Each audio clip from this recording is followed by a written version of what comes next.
Charnell here with a special announcement for 2023. If you have ever considered joining our Patreon to help keep us on the air, now is the time to click the link in the show notes and make it happen, because we're committing more of our energy and resources into exclusive content like we have never done before. Of course, we will continue to bring a case each week released on Sundays for free, available anywhere you listen to us.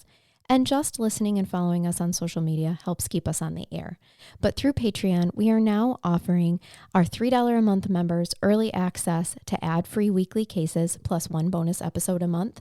Our $5 a month Patreons enjoy early access to ad-free weekly cases plus 2 bonus episodes a month. And our $10 a month Patreons enjoy early access to ad-free weekly cases and 5 bonus cases, including a Brain Bath only episode each month.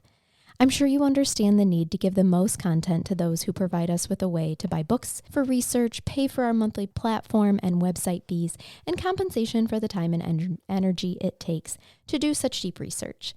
We love and appreciate all of you for listening, enjoying our hard work each week. You can join below through the link in the show notes or go to patreon.com/Crime Curious Podcast. Thank you so much for your time. We have big plans for 2023. Keep it curious. Crime Curious is a true crime podcast that takes an in-depth look into true crime cases through the lens of a trained investigator and former prosecutor turned judge. If you are sensitive to expletives, anatomical descriptions, and accurate descriptions of true crime scenes, this podcast may not be suitable for you.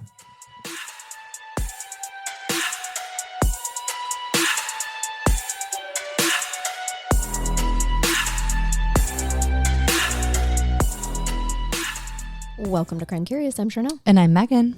Bringing us something a little different today, Megan. Oh, let's shake our gree-gree first. Yep. There we go. Got the crystals. Got the bones. Now we're off to a zen-like start. Everything is right with the world. Mm-hmm. And except for this case. Oh, so I'm bringing always. us a Massacre. Hey, I had recently brought a Massacre. Yep. They're good. Yep. Not that they're great. But Right. They're bad, but it's they're different. interesting. Mm-hmm. Like, why? I always want to know why. I know this one is going to seem, I think, probably like one of the most senseless, and you're just a spiteful human being because you lost your job. Oh, this is a disgruntled employee case. He wasn't an employee of where he massacred. He was a disgruntled employee from somewhere. Just disgruntled in life, okay. I think. This is the San Ysidro, California. Okay. McDonald's Massacre. I have heard of this, but I don't have deets.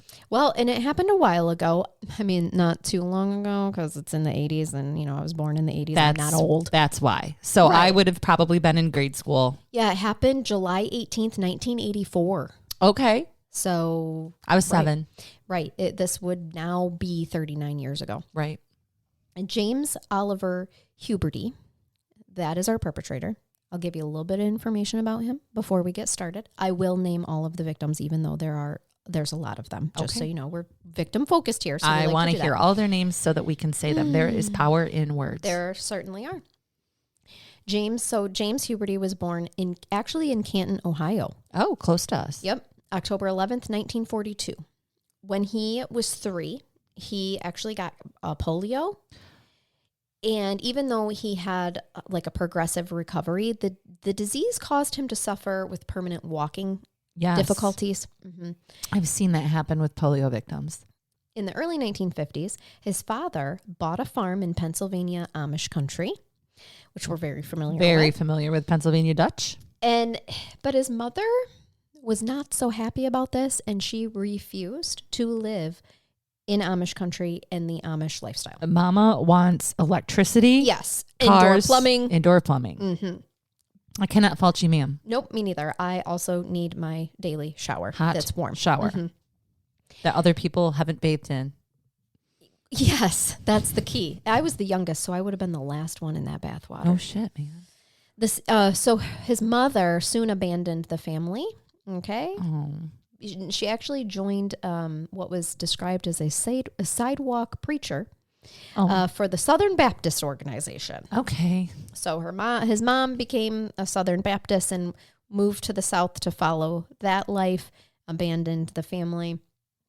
And Obviously, as it would any child, the abandonment of his mother had a profound effect on young James. One of the most serious child traumatic experiences that you can have. Yes. And for him, he became very withdrawn, very sullen, and struggled through his childhood. In 1962, sorry, I hit the microphone with my cup. Sorry, I was just waiting for you to spill water all over the... I has a lid today. You're good. In 1962, James enrolled in the Jesuit Community College, where he earned a degree in psychology, and he would later receive a license for embalming at the Pittsburgh Institute of Mortuary Science in Pittsburgh, Pennsylvania. I have to say that there's a morbid curiosity about me that I feel like that could have been on my list of jobs that I might have wanted at one point. I feel like maybe in a previous life you were a mortician. A mortician. I think I'd be good at it. I do too. You're got a scientific mindset. The dead don't scare you. Not at all. Yeah, and if anything, you could befriend them. I think that this would be good for you. With logic, when they start moving about on the table, I know that they're not zombies. Yeah. And if they are, I am well prepared for the zombie apocalypse. Right. I think that you want me on your zombie apocalypse You team. are on my team, actually, because I'm just there to I will cook us stew. Gross. I mean, the camp. I like stew. Right. It's fine. There's not going to be a lot available to us in the zombie apocalypse. This is true. Everyone has their strengths, and I will cook us things while others do the fighting and the, dismembering and things like that. Okay. Yeah. I love it. I can make She's a zombie housewife. I will make our camp adorable. It will be. All right. So he has a degree in mortuary science. Yep. While he was at mortuary school, he actually met his wife, Etna, and they married in 1965, and they had 2 daughters, Zelia and Cassandra. Cute. Yeah. They settled in Massacre, Ohio. I've not ever heard of that. They're a neighboring state, and I have no idea where that is. Nope. Where James worked as an undertaker at the Don Williams Funeral Home. And then in 1971, the family was forced to relocate to Canton, Ohio, because their house in Massillon went ablaze. Uh-oh. Yes, so they lost their home and had to go back to where their family was in Canton. So while living in Canton, James Huberty found work as a welder for a place called Union Metal, Inc., and he and his wife, Etna, had a history of violent behavior with each other. This seemed to really show up after he became a welder. I don't know if it was just he couldn't find a job as a mortician anymore, or if he was no longer interested in that and wanted to learn a new trade. I couldn't find that information. Soon after the girls were born and after this job change, things start to surface and their marriage is not. So Etna, she struggled. She had her issues as well. There is one report of her being at a birthday party with her daughter. And Etna was seen instructing her daughter Zelia to physically assault one of her classmates. Oh, I don't like that. No. And this was related to an altercation that Etna had with this classmate's mother. So it's basically like, I had a throwdown with the mom. So you're going to fight her daughter? Yes. Yeah. Oh, that's not classy, Etna. Etna had some struggles too. There was also a report of her threatening a woman with a 9mm pistol. And oh my God, this is a rough lady. Well, she was arrested for that by the Canton police, but they weren't able to confiscate the actual weapon. So she was released. And I put this in here. We already know he's an asshole because he's the perpetrator of a massacre, but he kills his dog for scratching his car. I know there's people very sensitive to no, but I think it's important to let people know, because when you have somebody who has a proclivity toward animal violence, I mean, that's something we need to know. Well, and it goes along with his MO of what he does to all these people, but he shot the German Shepherd in the head. Oh, for scratching his car. Mm-hmm. And I fully recognize that I'm able to cover cases about people literally murdering children, but I have a difficult time when it's a dog. It's the same way with movies. I can't watch a movie where a dog dies, but I can watch movies where people die. I know. I'll talk to Peter about it. Again, at the gate. See a previous episode. Right. This is another conversation I'm going to have during my life review. I understand. And I think it's probably actually normal. There's more of us out there than you realize. I think so. So it's no surprise then, Megan, to hear that domestic violence is a pretty common thing in the Huberty household, that the children witnessed on a regular basis. And Aetna did file reports with the police department, with Child Protective, they call it Child and Family Services at the time, that he had broken her jaw. Wow. And that he was very prone to bouts of violence. And he's not getting arrested for these. No. They just know that there is the DV 70s. in the home. Absolutely. Mm-hmm. This was the time frame where you minded your own business and home violence stayed in the home. Yep. And, I forgot about, because I did this research like 4 weeks ago, I think, but I had forgot about this little part, and it goes right in kind of pairs with the previous episode. But when she would see her husband start to get violent, she would pacify him by doing a tarot card reading for him to read his future. Because he was really, that's so funny. I know. I'm dying right now. Your husband's beating the shit out of you, and you're like, baby, let me read you some tarot. And it says, this card says your life is getting shorter. Right. Exactly. This card says, oh yeah, that doesn't you shouldn't carry heavy objects. Nope. Right. Isn't that perfect? That's so funny. Well, it apparently would calm him. It would produce a very calming effect for him. He was always really, really worried about his future and what he was going to do. She created a survival skill. She did, most definitely. And it would have a temporary calming effect for him. It works. He got into a motorcycle accident at one point in time, and it was a pretty bad accident that left him with an uncontrollable twitch in his right arm, which then makes it impossible for him to continue as a welder. Correct. So you have nerve damage. Remember a potential head injury, which always goes well with violent temperaments. Right. And your severe childhood trauma of your mother abandoning you. You're just adding all of these traumas to each other. This is completely murder chili. What we're making. It is murder chili. It's murder chili. You are giving me the recipe for a future serial killer, or in this case, a massacreist. Yes. Is that what we would call him? Whereas the main ingredient is the abandonment of the mother. And then you add in the disability from polio. Onion. Mm-hmm. Yeah, I mean, it's sprinkled with a little bit of DV, and here you go. Now a motorcycle accident where you have an uncontrollable twitch in your right arm. Right. So because he cannot continue as a welder, in January 1984, the Huberty family left Canton, Ohio, and they briefly stayed in Tijuana, Mexico, before settling in San Ysidro, which is just across the border. I feel like that's a big jump from Canton, Ohio to Mexico. For it most certainly is. I mean, it's much different. To Tijuana. That's for sure. Mm-hmm. Pack up the bags, kids. We're going to Mexico. Right. Just suddenly drive all the way across the country. Okay. But then they move back over the border into Cali. They did. Yep. So San Ysidro is a community within San Diego. Okay. Mm-hmm, California.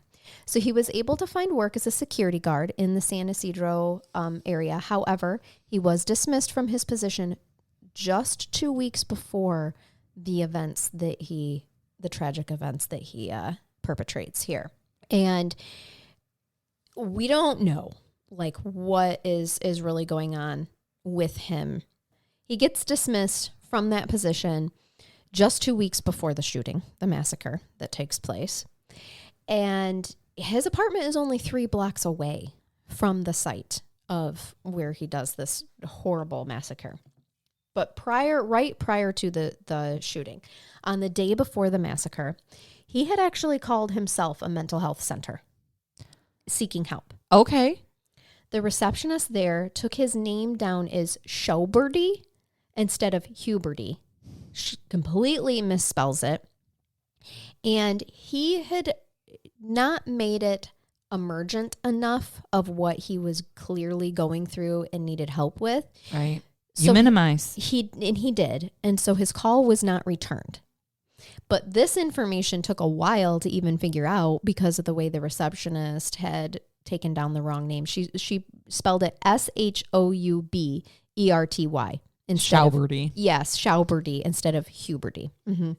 On the morning, just so the day before the massacre, on July 18th, Huberty and his family went to the San Diego Zoo. They had eaten at a McDonald's in the Claremont neighborhood in northern San Diego on that day. So they went to before McDonald's? They went to the zoo. Then they went to the zoo. Yep. And this McDonald's is the McDonald's that the massacre takes place at. So it's thought that, I don't know if that is where he birthed the plan of what he was going to do. Was he angry? Was the ice cream machine broke down? You know, like he had some type of a vendetta? We find out. Hold on. Okay. I'm jumping ahead. Yep, we're getting to that in just a second. So before he left for McDonald's the next day, he decided that he's going to go to McDonald's. His wife, Etna, asked him where he's going, and he responded that he was hunting humans. What the hell? Mm-hmm. And Etna's like, cool, have a good day. Here's your lunch pail. No, never mind. He had gotten fired, and he was just off. She definitely could tell that he was not well. Hunting humans. Later, there is some backlash at her from the community of sure. We don't want to blame the victim or the perpetrator's wife. No, but she knew he was, kind of going off the rails here. He had said that he was hunting humans, and then he had said to her earlier in that day, quote, "Society had its chance," end quote. Oh. So he's just pissed off at all of us. Society in general. He would not be happy with 2023. I was hoping that maybe she would take his commentary as him looking for a job, like since he had lost one. Mm-hmm. But then you just added the second part. Society had its chance. Yeah. And to my knowledge... Let me teach it a lesson. Yeah, exactly. She did not know that he was armed at this point in time. She just knows that he leaves, and with these words of basically, I'm done with all of society. Mm-hmm. So I'll take you through when she's questioned, she gave no explanation as to why she failed to report his bizarre behavior. Okay. There were witnesses in the apartment complex that they lived in, which was only 3 blocks from this massacre, where this massacre takes place. It's their regular McDonald's. We all have one that we go to on the regular to grab your coffee or your McMuffin or whatever. Your comfort McDonald's. Yes. So a witness had spotted him as he left his apartment, and he proceeded down San Ysidro Boulevard with 2 firearms. Oh. They did phone the police and say there is a man with 2 firearms walking down San Ysidro Boulevard. But the dispatcher gave the reporting officers the wrong address. So now we've got a wrong name for mental commitment, the wrong address for a potential crime scene, or at least a suspicious individual. Exactly. This is a recipe for disaster. And that's what happens. And I'm going to take you through the timeline of events here. So Huberty uses a 9mm Uzi semi-automatic, and which this is the primary weapon. There were more than one, but he also had a Winchester pump action 12-gauge shotgun, a 9mm Browning HP that was in the restaurant but didn't seem to be fired. There were 22 people that end up losing their lives and 19 others that are wounded. Wow. Mm-hmm. Huberty's victims were predominantly Mexican and Mexican-American and ranged in age from 8 months to 74 years. Damn. Because he's in a McDonald's restaurant. Right. And a busy one, apparently, because that's almost 40 people. Yes. Total. Yep.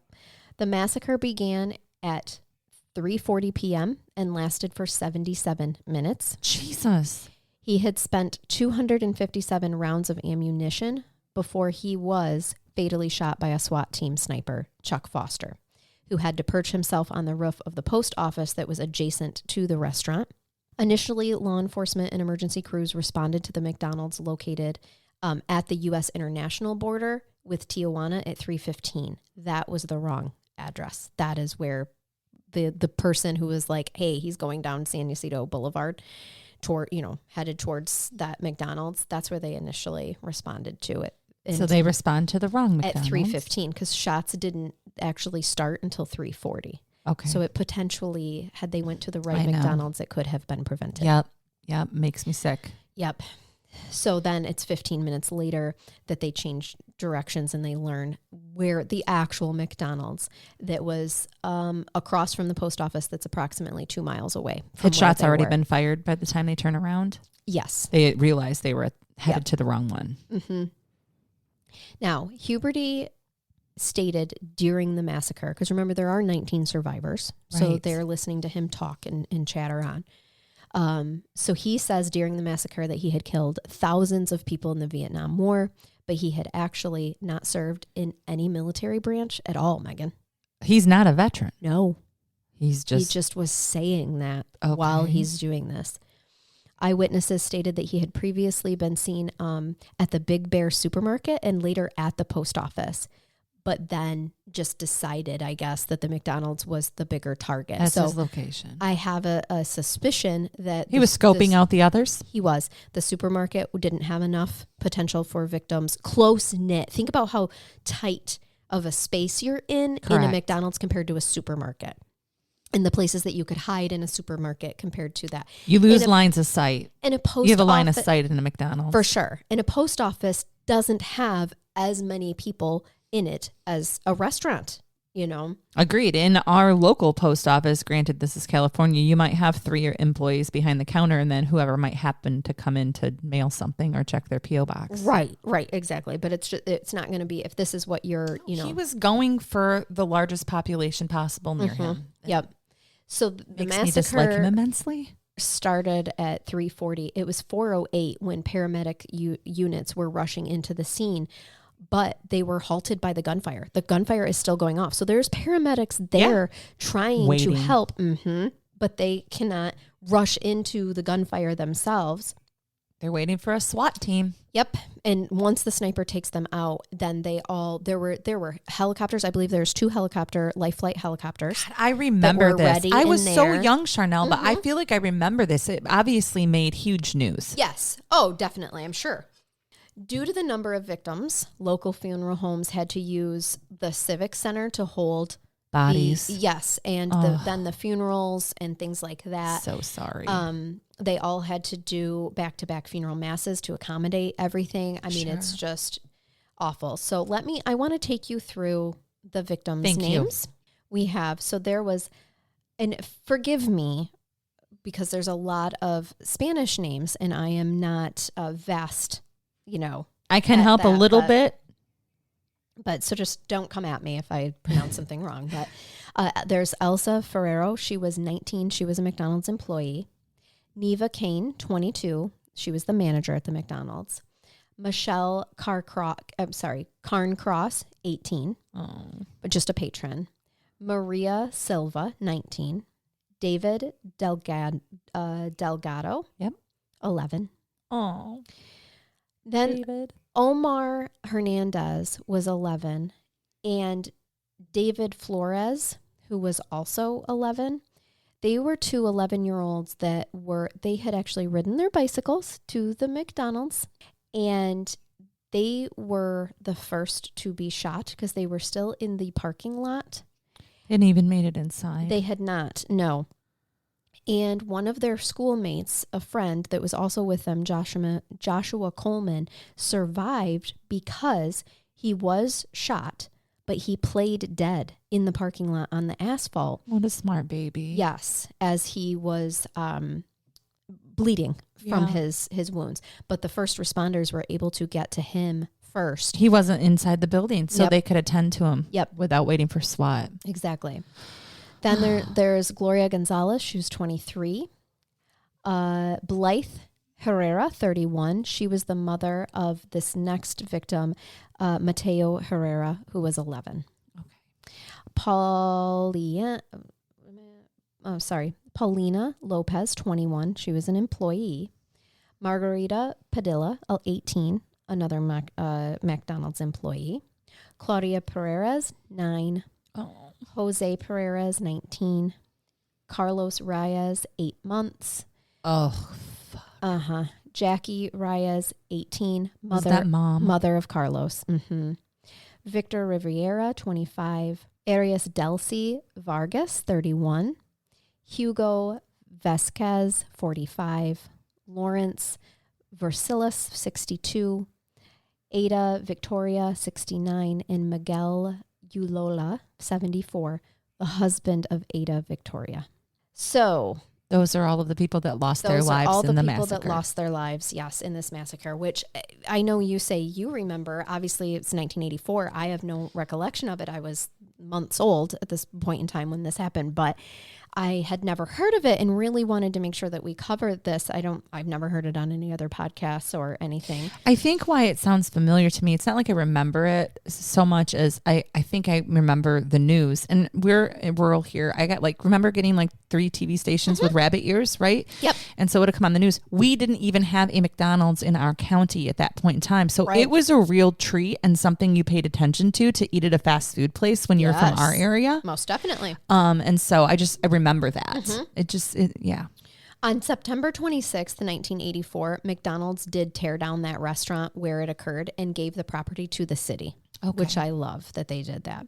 And then they in turn established the Education Center as part of the Southwest Community College. This location was built in 1988 as an expansion of its off-campus locations. In front of the school is a memorial to the massacre victims, and they have hexagonal granite pillars ranging in height from 1 to 6 feet to show commemorate them. Victims, both children and adults. Yep. So then there's, in 1986, a lawsuit that was filed by Etna Huberty, James's widow. It was unsuccessful, but she was suing McDonald's. No. And Babcock and Wilcox, James Huberty's longtime former employee in Ohio, that fired him because he couldn't weld. Okay. In Ohio State Court for $7.88 million, claiming that the massacre was triggered by the combined mixture of McDonald's food and work around his poisonous metals, being a welder. We're a litigious society. She alleged that the monosodium glutamate in the food.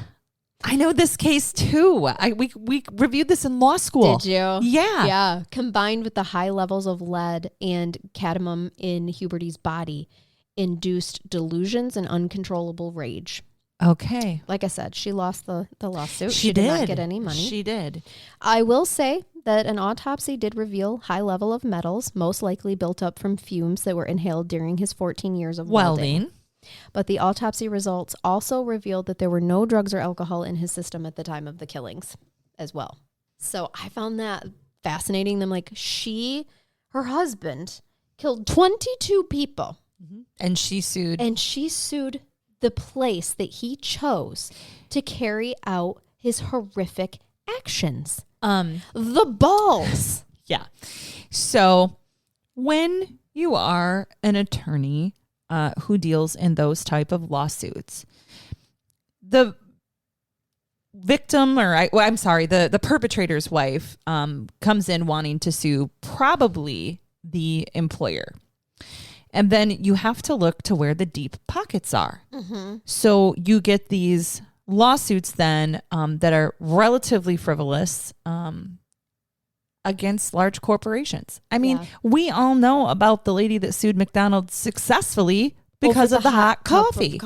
That's true. Yeah, and it's one of those things that you can, we argued about in law school, having these great debates like common sense, coffee is hot. One should know that it's hot. But then there's the argument but was it too hot? And should there have been a label, which there are now? Caution, hot. So I'm not as shocked as you might be that she sued McDonald's. And I guess for me, it's just harder for me to track because he had ate McDonald's the day before. He had ate McDonald's several times before that as well. I think he snapped and he looked for the place that he had the largest most amount of victims. Yeah. And I guess even being a long time, all right, the high level of metals and all that stuff, if he was still alive and got ill from that or something like that, okay. No, and maybe I could see that. There are some valid lawsuits from that type of exposure. But to say that these metals and the food of McDonald's caused him to do this, in my opinion, is asinine, because wouldn't we all? Or shouldn't then it track that all welders who have ate at McDonald's before then go on and commit horrific massacres, right? Like that, this is disgusting to me. It's the science of it. And again, those things, they still get brought up in court. Reasons that people might act a certain way because of a combination of medications and environmental exposure. And you know what, Charnell? Sometimes they do cause some type of a reaction. Sure. This was not the case, though. So let's just be clear. It was thrown out of court. There is no documented proof that that was the case. And do you think, Megan, though, that even an argument like that of like, well, this chemical caused me to do this, isn't that similar to like our mental health is not our fault, but it is our responsibility? And so like, yes, you have these poisons, whatever, in our body, but it's still your responsibility to use your moral compass to not commit heinous things. I could not have said that better. Your mental health is your responsibility. Right. And as is your physical health. Correct. You have to advocate for yourself, not only with your regular doctor for physical things, but with your mental health with therapy. And I think I'll throw him a bone for this. He did go attempt to get some assistance for some mental health issues that he was having. Albeit minimizing, because they deemed it non-emergent. Of course. So, and did he follow through? Non-emergent to me now usually means this person can be treated on an outpatient basis, follow up with a therapist. Let's get you some medications, a psychiatry appointment perhaps. And we have no idea whether he did any of that. Right. No. Obviously, if he did, it didn't work out so well for him. Right. Based off of the decisions that he made. He was culpable. He had the mens rea. He had the mindset. You did. To commit the crime, and he did.